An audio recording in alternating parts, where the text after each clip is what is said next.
Merv loves going out in his caravan, but he doesn't like going to big commercial sites. He likes sites like this, off-grid campsites, and he stays here for 4 or 5 weeks at a time. Well, you can see the appeal. It's absolutely beautiful. There are sheep wandering about. The scenery's great. We're somewhere in the British Isles. I can't tell you exactly where, because I've been told that if I do, Merv's going to get banned for life and he'd kill me. So how does he manage to stay on a campsite like this for 4 or 5 weeks with no electricity? Let's find out.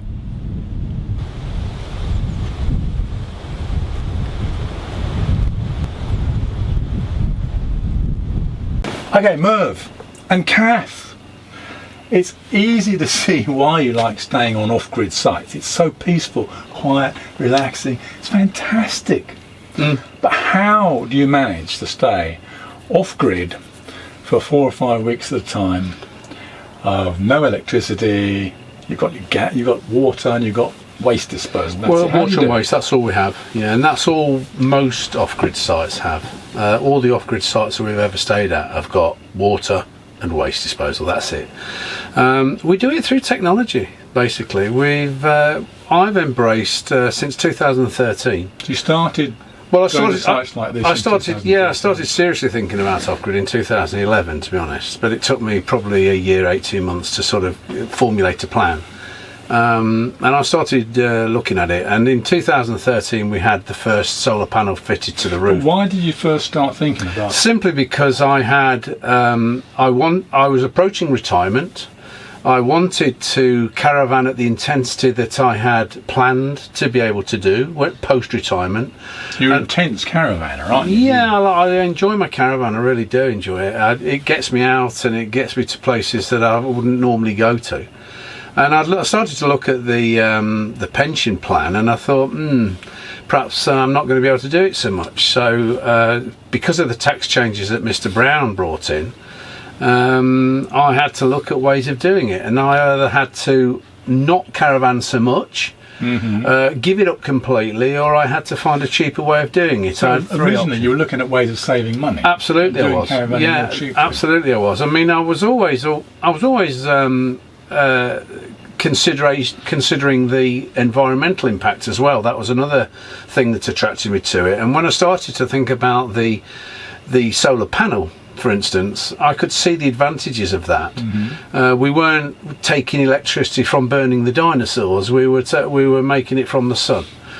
So I started to look at a plan that would allow me simply to go caravanning at the intensity I wanted to post-retirement. I'd run my own business, I'd worked hard all my life, and I didn't want a tax change to stop me from doing what I wanted to do. So I literally started to look at the ways of cutting costs. And the way I could cut costs is by staying on off-grid sites. How do I stay on off-grid sites? Because off-grid sites are obviously cheaper. Much cheaper. They're much cheaper. A full-service campsite now costs... Oh, 25, 30, 35 £35. That much? Yeah, in fact, if you go to some... I read somebody the other day, read on one of the blogs the other day, a woman stayed at Durdle Door on the car park above Durdle Door, £59 a night. In the car park? On the car park. And that's what she'd pay. And that's what she would pay. Why would you do that? I don't know. But, that's... Somewhere like this is... Yeah, this is... £10? Yeah, around £8, £9, £10, yeah. But I mean, I've stayed on sites for £4, £5, and that's normally the price I pay. I will go up to £10 if it's a specific site, a particularly nice site. So when you started off, you got a solar panel because you realised that could help you to charge your batteries. That's right. But obviously you were working with lead acid batteries. I was in those days. Yeah, I was in those days. I had one lead acid battery, and I thought the best way to do this is to gather that power. And this was a 135 watt panel I had put on initially. And I thought in those days, if I have a second battery, I'll be able to gather that much more power. Yep. So I did, and off we went on holiday, and it was great for a start. But within 18 months, in fact probably not even 18 months, I started to notice that the capacity of the batteries was just not holding. Yeah. It just wasn't providing the power I needed to do toast, for instance. So you had an inverter? I had an inverter. I had a 2,000 watt inverter, a no-name inverter, and it just wasn't holding the power. So within 18 months, the microwave was back as a bread bin. You know, I couldn't use it anymore. It was just so it was then that I started to think seriously, what am I going to do? Because if without being able to use the microwave and the toaster, which I wanted to do, it was going to be very basic. It was going to be lights, pumps, you know, blah blah blah. Not much fun. No.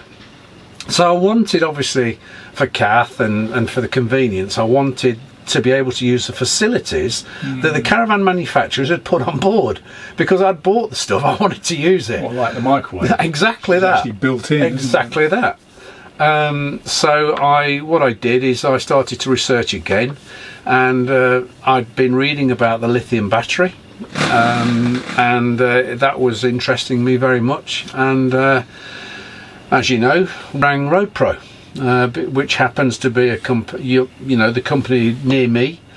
And I had a good chat with him, and I was convinced that I should say that I am RoadPro. yes, you are RoadPro, and make it clear. And I believe it was you, if I can remember right, I believe it was you that I actually spoke to. Yeah. And I was You started pestering me, actually. yes, I I'm remember. a pesterer. Once I get an idea in my head, I'm terrible. So Is that right, Kath? Is he? Yeah. so I started to talk to you, and you convinced me that what I was doing, I was looking in the right direction. I'll tell you something I've never told you before. I think you've been in touch with a magazine, Yes, I had. and they got in touch with me and said they got this bloke. He was a real pain in the but they thought that I might like to talk to him, Yeah. and I dreaded it, and I actually put it off, and then I thought, no, I'm gonna grasp the bullet, or whatever it is, bite the bullet, grasp the twig, the stick, whatever you grasp, and I got in touch, and it's been uphill, downhill. It's not been too much uphill, Andy. But once I'd got this idea, I was going to chase it right to the end. I wanted to find out what I could physically do, being off grid, and be as that was my aim. My aim was to be off grid and to be as comfortable as I could be. That was the thing. And with gas, it wasn't a huge problem, was it? Because you Again, in 2011, just about the time I started to think about off grid, along comes safe fill. Now, the safe fill cylinder has been manufactured to be refilled with LPG. Now, I bought one at the 2013 Caravan and Motorhome Club rally, annual rally at Beaver Castle, and to be honest, I've never looked back. I've now got 3 safe fills. I've got one of each. Changed your caravanning life, didn't it? Well, it did, because what it was doing is, instead of paying £24, I can only quote today's prices, but instead of paying £24, which actually equates to £6 worth of gas and £18 worth of cylinder, I now have £13. I've just filled up a 10 kilo cylinder, my largest cylinder that I have. I have a 5 kilo, I have a 7.5 kilo, and I have a 10 kilo. Right. I've just filled my 10 kilo up, and it cost me £13.89, which relates to, if that had been gas in Cala cylinders, rental cylinders, that would have been £40. Unbelievable. So that's £26, £27 So you're saved immediately. you're saving loads of money on gas. You're saving loads of money on campsites, and that saving actually occurs to me that it actually helps to pay for the lithium battery, which, as you know, is very expensive. Well, funnily enough, if you remember when you interviewed me last year, I said to you that up to that point, from when you fitted the lithium battery, I had saved £680 already just on site sites. Yeah. With this stay that we're on at the moment, this will see the lithium battery paid for Really? in safe fees, because we've already done some off gridding earlier in the year. It's after about, what, 2 years, isn't it? Yeah, and that's with the lockdown, of course. You know, we've had the lockdown to put it with, but we did get away to Norfolk for 3-4 weeks as well. So if we can talk about a lithium battery, you've got it, you're actually sitting on it, aren't you? Yes, we are. It's under there. Yeah. And you've got an inverter. Yeah. And you know, it's all very well talking to you, but it's a bit boring actually. Just talking to you. Thank you. Can we talk to Kath? Yeah, So, please do. How do you feel about having that being off grid? I mean, I've spoken to ladies or men. I've spoken to men who say that their wives will not go off grid with them because there's no electricity and it's all a bit sort of like hairy chested. It's all a bit Bit basic. What do you think? I think it's great. You love it. What's not to like about it? It's cut out having to get plugged in everywhere you go, and we're able to do everything we want to do. Really? Really? Yes. Everything? Really. Yes. Absolutely. I don't regret it at all. Now, obviously, the toast is the most important thing. I have a make toast. passion for toast. It's got to be the right sort I of didn't toast. know you had a passion for toast. We knew you had. I've got some marmalade I must share with you. Indeed. Yes. Do you mean you haven't mentioned it I before didn't now? realise. No, I'm going to bring it round straight away. We can have a marmalade and toast party. But you know that toast under a caravan grill is not the best toast you've ever had in the world. No, There's you need a toaster. You need a toaster. And we've got it, and it just works absolutely fabulous, and it takes 3% of the battery. So there must be some disadvantage to not having all the facilities that a big commercial campsite has. No, I don't think so. No? I mean, we use the bathroom fully. You know, we use the toilet. Some people don't, do they? No, That's weird. it's It a is very mystery. weird. I met a guy who had a caravan. He worked for me. He had a caravan. Yeah. He proudly boasted that he'd never used the shower. Yeah. And never would. And some people never use the cooker.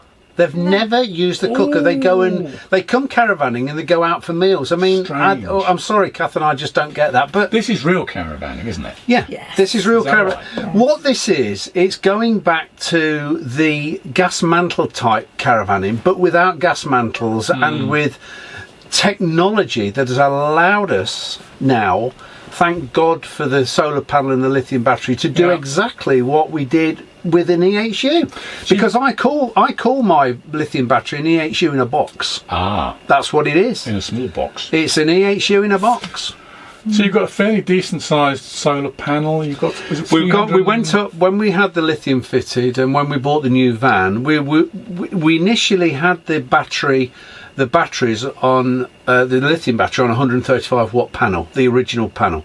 Then when we changed over to the Coachman, we increased that to 300 watts, 250 watt. So let me just panels get on the it clear. roof. You moved the battery and the inverter to the new caravan. No problems. Yeah, we did. But you've got a new solar panel. We've got new solar panels. We've got two 150 watt panels. Because the thing is, I very quickly realised that to have the technology that you need what I call a balanced system. Exactly. It's no good having an 80 watt panel and a lithium battery, and it's no good having a 400 watt panel and one lead acid battery. Yeah. You've got to have it balanced. If you're going to have a lithium battery, you've got to have an inverter, and it's got to be an inverter that can do the job that you want it to do. Yeah. But to fill that battery up, you've got to have a solar panel or solar panels that will put that power back. Something people don't think about is if you have a bigger solar panel on days like this, it's nice, but it's cloudy. There's not a lot of direct sunlight. But even so, a big solar panel is going to carry on putting energy into the battery. I mean, at the moment, I can check the monitor on the wall if you like. I mean, there's no problem. But I would imagine it's putting 4 or 5 amps in even now.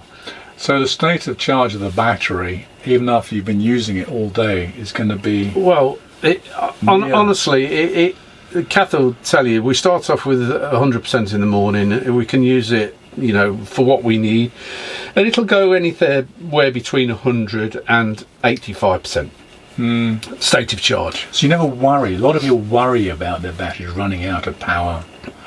And we did with lead acid. We did. But with this, you don't. But I never worry about it. That was a big worry, wasn't it?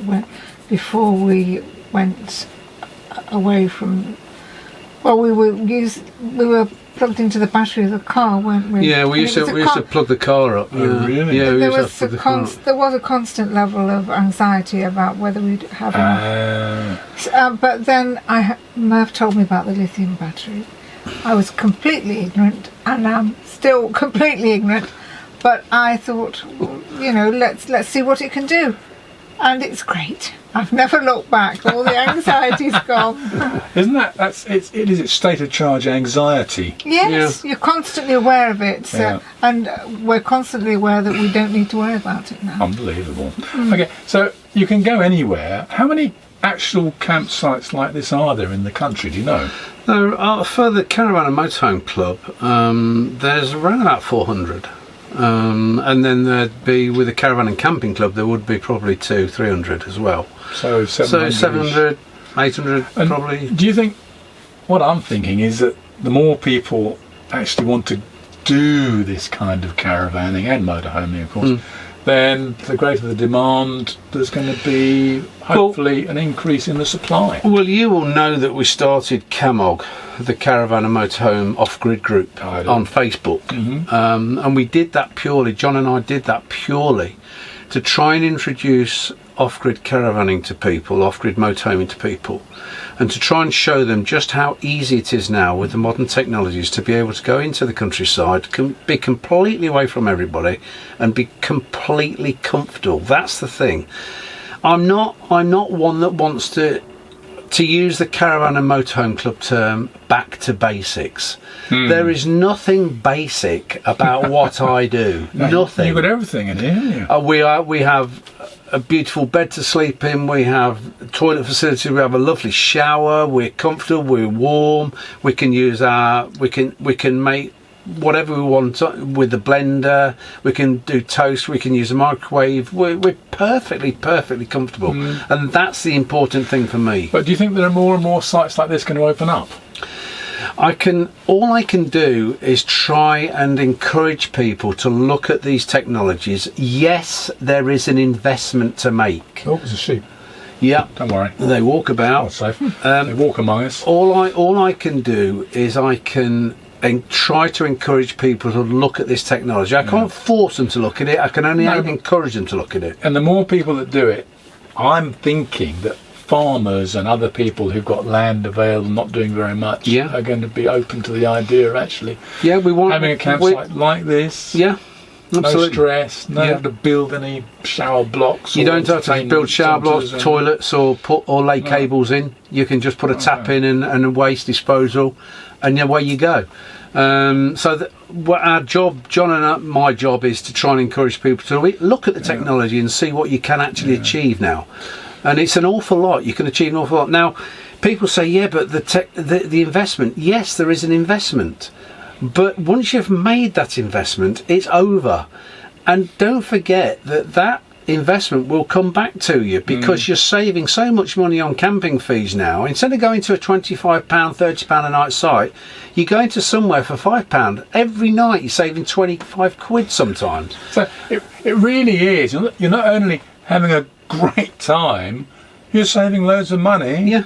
It really is living the dream, isn't it? It's absolutely economical, great holidaying. That's all I can describe it.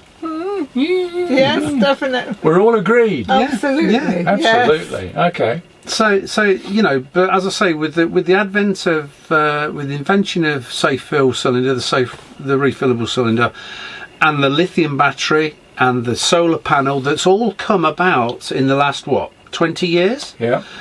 It's like somebody said, do you know what, the caravanners have not got it. They've not got what they should have. I'll make it for them. And it's all come together. Yeah. But you've got to be open-minded enough to take advantage of this stuff. There are companies about, like RoadPro, I've got to say, that know about this stuff. Just ask. Just do the research. Let's not tell too many people about it, because everyone will want to do it. And then this place is booked up 2 years in advance. This is 10 years in advance. This is the thing. So I think discretion. Yeah, absolutely. Okay, Kath, Merv, thank you very much. You're welcome. Thanks. See you later.